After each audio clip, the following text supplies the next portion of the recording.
You're listening to REIA Radio, the nationally trusted name in real estate investing. We dig deep to discover investors' why in real estate. If you want to skip all the BS and get in investors' heads, you're in the right spot.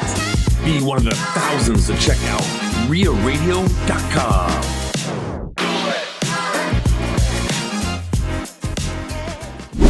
Welcome to the Real Estate Rundown with Owen Dashner. I'm so confused. I'm like, do I want to say this is the REIA Radio Real Estate Rundown, or is it just a Real Estate Rundown? I never know know. You, man. It's different. They're here for us. Yeah, I'm definitely lacking the consistency in that opening. That's okay. Consistently inconsistent. Yeah. You know what has been inconsistent is my work schedule the last couple weeks. Yeah, you're traveling Ted, apparently. Have suitcase will travel. Well, that's what happens when your wife's a teacher. Like, you only have like 2 months to do all your traveling. How was Colorado? It was great. We had a place up in the mountains in Estes Park, and our in-laws like to take us on one trip every year, and that was the trip. Mm-hmm. And so we spent 5 days up there, and literally you had tips of 7 mountains in the view from. It was from the super patio. Cool. Yeah, I saw some of your photos and videos that look like amazing views. The kids' least favorite thing to do was go through the national park. Oh, really? Yeah. But the adults were all like enjoying it and enjoying the views. And that was one full day, was just going up and down the mountain. They're like, this is so boring. Yeah, that's exactly Are we done yet? I got to get out and take another picture. Yeah.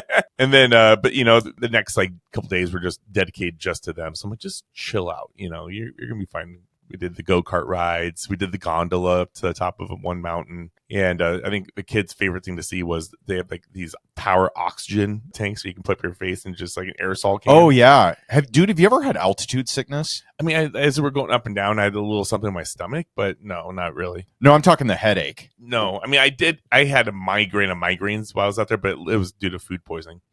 Yeah, maybe. Yeah. I never, ever had anything like that before. But I went out there for when I worked for IBM. They have a big facility in Boulder, and so I would fly out there. Probably quarterly. I was up in the mountains quite a bit, and we were up there for like a HR department picnic outing or whatever, and we had beers and whatever. But we're getting ready to go up there, and my boss and we got like a cooler, and we're loading it up and all this stuff, and we go up to the mountain, and I had the worst headache I have ever had in my life. Like, I couldn't see, it was affecting my vision. And I mean, it was like my head was in a vice, and I did not know what was going on. And my boss is like, dude, drink this. And he handed me like a liter of water, and he's like, pound the whole thing. And then I got another one for you. And I'm like, why? He goes, you have altitude sickness. And so I pounded the water. Like, I drank 2 full liters of water. I was peeing all day, but it helped a ton. And I had no idea. And I felt terrible. And it had never affected me before. So I don't know if it's just dehydration or a combination of the two or how it works. But yeah, that sucked. Yeah. We went through a whole case of water on that trip. Yeah. Hey, it was making me think, we were talking a little bit earlier just about all the vacations and packing all the stuff into summertime. So when I was a kid, we would go on a family trip, and I had several memorable ones that we did. We did like we went to Mount Rushmore and the Black Hills, and we went to I don't think we went to Yellowstone, but we went to Colorado, saw some stuff, went to the Wisconsin Dells, which was super cool. I just did that last year. Yeah, which I think we talked about that. Yeah. And then I don't know this for sure, but toward the end of July, I think we're going to Jamaica for a little family vacay, which is going to be hot. Visit Dennis's family. I know, that's what I said at the luncheon today. Yeah. I was like, we're going to Dennis's homeland, Jamaica. You loved that. Yeah, but you did. So what else have you done? Have you gone any place cool? Anywhere else cool? Or do you do a lot of camping stuff, right? Yeah, we do. We do 4 or 5 camping trips. We have a mini camper. And you always go to Minnesota for Vikings games and that kind of thing too, right? Yep, we do that all the time. The family really enjoyed the Dells. We're in Minnesota probably twice, if not 3 times a year. Mm-hmm. Dominican Republic, we were not a big fan of. Really? Yeah, you didn't care for it? No, it just wasn't that great. Did you go to Monkey Land? I don't know what that is. So that's a no. Okay. Well, if you didn't have monkeys crawling all over you, then you probably weren't. Just stayed. We had an all-exclusive resort. We just stayed there the whole time. Okay. But there's I wish I could remember the name, but there's a place outside of Cancun that we did our honeymoon at, and we've actually gone back twice. Was it like Isla Mujeres or Playa Mujeres? It was one of the playas. It's over in Playa Carmen area. Playa del Carmen. Yeah, it's in that area. But there's a resort down there that we've loved. We went back on our 10-year. My daughter, we were talking about possible vacation destinations here for, this summer.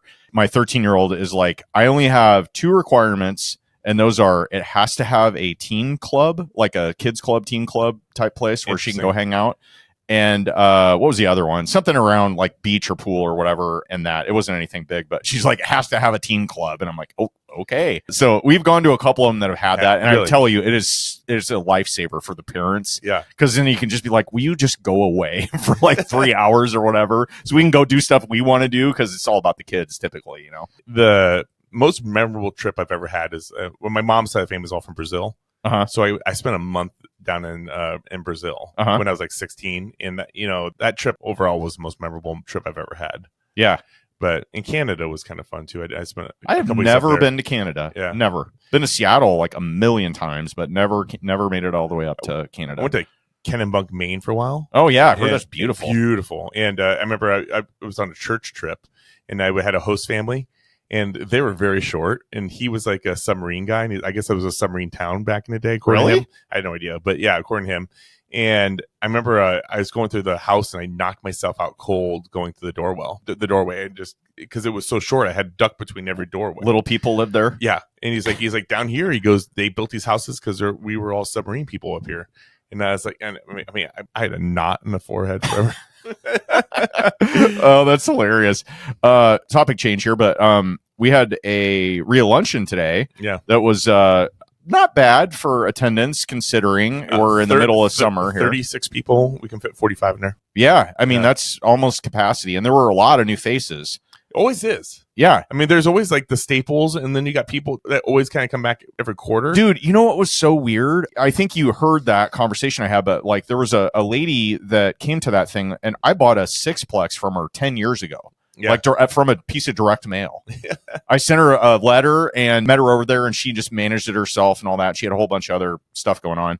So she just sold it. And I was like, Jana? Like when I saw her there, and we talked for, I don't know, 15 minutes or something. And then, it ended up, got her contact info again or whatever. And we just caught Reconnected. It was super weird. But the funny thing is I ended up taking that 6-plex she sold me, and I sold it to a developer and made like a lot of money on it. So that was sweet. But I bought that thing for $280, and it was all brick, 60s, all 2-bed, units. Like it was a good property on 49th and Mayberry. Okay. So kind of over by Baker's, Yeah, anyway, small world, but there were a lot of people there. That was fun. Yeah, and I love the diversity that we get in the group too. I mean, you have all different types of age, and people from all around the world, that are coming. Like, so legitimately, yeah.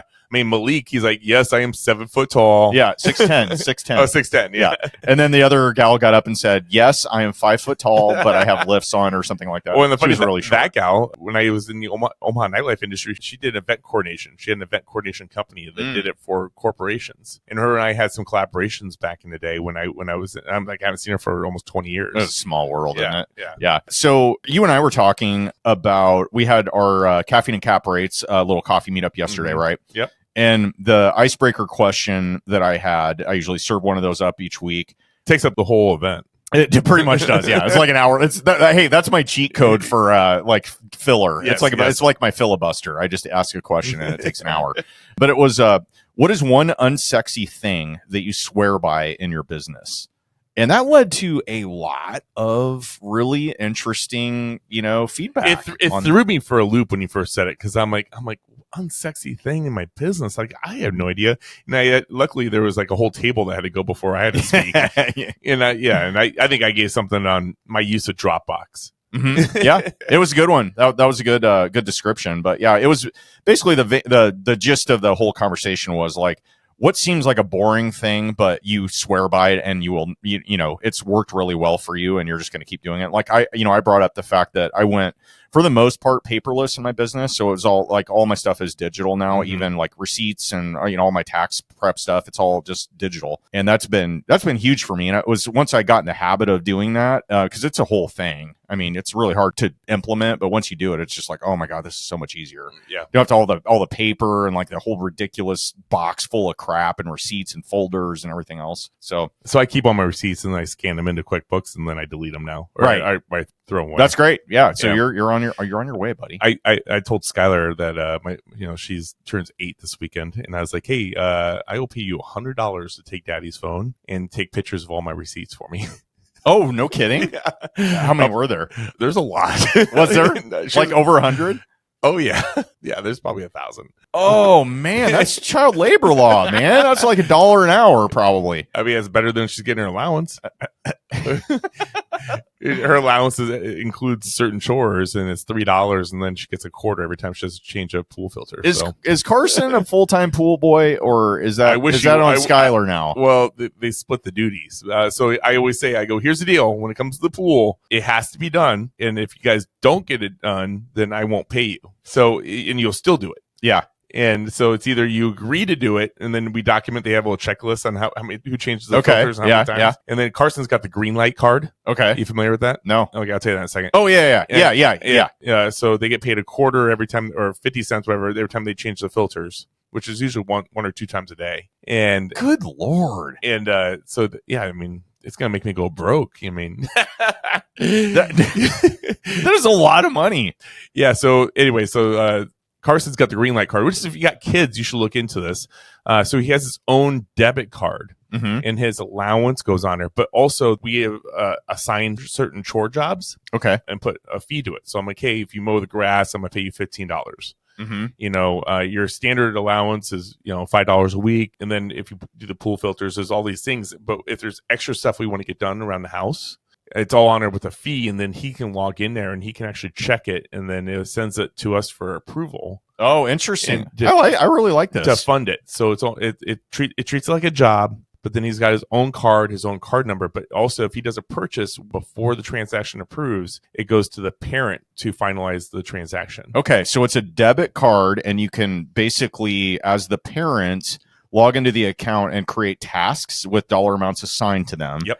And then we'll divert that money so it's usable on the debit card for the kid if they complete those tasks and you verify it. Yes. That is great. And in fact, I am going to call this today's Golden Nugget. Brought to you by Ted. I love it. Now, here's the other fun part about that card. It's Greenlight. Yeah. Okay. The other part about that is there's a savings program on there. The kids can set up how much money goes into the savings account out of the wages they earn that is not spendable. Interesting. So I think right now Carson has it set up that 40% of all of his income goes to savings, because he says he's going to save that money to get his car. Okay. I love it. So I love this. Yeah, it's kind of fun. And fun fact, I have an LLC called Greenlights. Really? Mm-hmm. Is it based on the book? Yes, it is. The Matthew McConaughey book? Uh-huh. Yeah. You read that one? I did. You got a lot out of it? I read it and I listened to it. Okay. And I like you got to listen to it. Yeah. I mean, just listen to it. He reads himself. His Texas drawl. Yeah. Yeah. I love me some McConaughey, man. Best movie he's ever done? Well, I'm going to pivot and call True Detective is the best cinematic experience I have ever had with Matthew McConaughey. Okay. Although I never did watch Dallas Buyers Club, and I've heard he won an Academy Award for it. Yeah. So Dazed and Confused. Oh yeah, I mean that was his origin story. Yeah, I mean I feel like it's my origin I watched story. that. I bet you I watched that movie probably 25 times. It's been a long time since I've seen it, but that was a staple of my college days. Yeah, watching that movie. It was a staple of my middle school days. What is another? Shut up. What is another movie that you've watched a million times? You haven't? You have any? Oh gosh, I mean probably the most watched movie I have in my Dazed and Confused. Really? All movies, yeah. Okay. Top Gun is up there. The original or Maverick? Original. Back to the Future is up there a lot. Uh-huh. And as a kid, there's that cartoon that you get stuck on. You just never stop watching. Yeah. What was yours? It was like The Adventures of Kirby. It was like Kirby the vacuum cleaner, and like he was a cartoon, and they went to go find their family. Wow. Yeah. Okay. My mom worked at Kirby Vacuums, and I think got the video for free. So they did some early neuro-linguistic programming with the children of the people schlepping. I tried to watch that. I tried to watch that with one of my kids when they were younger. They're like, what is this? this? This is so boring. I think I would say, Indiana Jones. Oh yeah, those were good. I watched the movie Major League before every baseball game that I played in junior high and high school. So I probably at least 50 times I've watched that. What's the book that you think that you've gone back to the most to reread over and over and over again? I would say Atomic Habits is probably the one, and then I like to read like Tools of Titans. I know we talked about this a couple episodes ago, but like it's so easy to read through that because they're so short. It doesn't go together. They're like all excerpts. So like I like to keep continuously going through that because there's so much there. I got the book and I got the audio, and I haven't done either. No. Yeah. So I gotta make a point. But yours, I know what you're gonna say. Yours has never split the difference, right? Yeah. And I've read that probably 4 times, I think. It's between that one and 10X. Because 10X actually, Cardone's book. Yeah.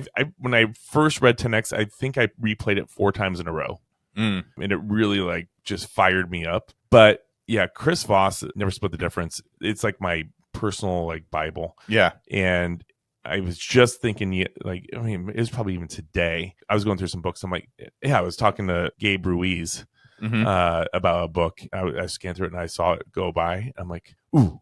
I was like, I really kind of want to listen refresh to that right now. Yeah. Getting back to the movie thing, I would say in my adult years, probably The Departed. You've seen it? Tell me you've seen it. That's a TV show, right? Oh my dude, what? Yeah, I know I've seen it. No. Matt Damon, Leonardo DiCaprio, Jack Nicholson. Hello. Yeah, I've seen it like one time. Oh, that is so disappointing. But also Deadpool and I would say The Edge of Tomorrow. Yeah, that's a good one. That is so good. Oh, man. Okay, I like Deadpool, but the most recent Deadpool was really hard for me. Listen, you have to give it more than one. Yeah, like I saw it in the theater, and I was like, okay. But you watch it more, and you will appreciate the things that you missed. Trust me. Okay. Watch it again at least 10 times. I mean, I really liked the other Deadpools, but this most recent one was just really hard for me. All right. I know you're a huge Deadpool fan, so I thought that'd create some conversation. Dude, you know what is extremely inappropriate like Deadpool? Cards Against Humanity. Yeah. And my daughter just turned 17, and she wanted that for her birthday. Because she's she's excited to do. There's a family version we play all the time. Yeah, this was not the family version at all. Yeah, we got that. It was wow. Yeah, and my 13-year-old was actually in there too because she hears worse at school, honestly, at this point. And I get it. I know I'll probably be judged or whatever. But so we sat around, and she's 13 and a half, and we played that, and I was dying laughing. I mean, it was so freaking funny. So we created a monster, basically, is what I'm saying. On the vacation to Colorado, we did that too. We had the kids version out, and it's like you could play the kids so easily. It didn't have to go with it. If it just had the word poop in it, just giggles nonstop. Yeah, then I was by you were the giggler. I was guaranteed to win. I was like, oh, it's Carson. I'll put something about poop. Oh, it's Skylar. I'll put something about poop. All right, that's enough poop convo here. What else, Teddy? You got anything else? Kind of go on that vacation conversation. Yeah, going on a trip next weekend, and it's my daughter's birthday coming up, and we just got to a point where like we're sick of buying gifts, and we see the gifts. Like my daughter's like, oh, I want this Taylor Swift jean jacket, and just swore up and down it's like the one thing she wanted most in the world, and it was like $90. Do you think she wore it once? Not one time, right? And so we're like, we're spending all this money, spend all this time finding these very specific gifts, but they don't ever use them, right? And so we're like, okay, Skylar, do you want to go to Minneapolis or do you want to go to Kansas City for the weekend and do some shopping or something? She's like, I want to go to Kansas City. I want to go hit roller coasters. Okay. So yeah, use the American Express points, got a hotel room, going to drive down on Friday after the podcast, go up there for 2 nights, have a good time, and something she'll remember forever, right? Jason Dries, I mentioned this before, he's looking at my vision board. My vision board was the family sitting on a beach. And he's like, well, what's that in your vision? I was like, well, I don't want to buy Christmas gifts. I want to take the whole family to Mexico. He's like, well, if you accomplish all these goals on your goals within 90 days, can you make that happen? I'm like, yes, if I can accomplish all these goals, I can make that happen. Plus, you know what? I'll probably save a little money on gifts. Yeah. And so the goal is right now to be able to go to Mexico, and we're just tightening up the passports the other day, send that stuff in for the kids. So, think bigger, guys. Maybe all those presents and all those thousands of dollars and the time that you spend finding those presents really isn't worth it. And maybe the big picture is taking your family somewhere experiences that they're going to remember for the rest of their life. Yeah. No, I love that. And that's kind of the whole point. It's like, and it doesn't have to be a fancy, like, Mexico. Yes, obviously awesome great time, really, beach. You do it really affordable though. Yeah, you can, but it doesn't even have to be that. And if you're not drinking, it's a lot cheaper. That's also true. But yeah, you can just go to Kansas City, road trip up to, if you're in the Midwest, there's a lot of places you can go and see some things. And I had impactful trips that I'm sure didn't cost a ton of money when I was a kid. Some of them probably did more than I realized, but yeah, no, I love it. So experiences over material. Yep. Yeah. I think that could be the biggest gold nugget you're going to take out of this podcast. That's right. Gold nuggets times 2. Ooh, nuggets and nuggets. Yeah, nuggets squared. Hey guys, if you appreciate the content we're putting out there, the biggest thing that you could do for us is giving us a 5-star review on whatever format you're listening to, or share us with somebody that would like to listen to us. But if you're not sure if they're going to like us, maybe don't share it because we don't want that 1-star review. I think they're going to like us. Yes. Make it happen. But with that, Owen Dashner, we see us out. On behalf of REIA Radio, Aiden Bear, and Ted Kaasch, I'm Owen Dashner. You've been listening to the Real Estate Rundown.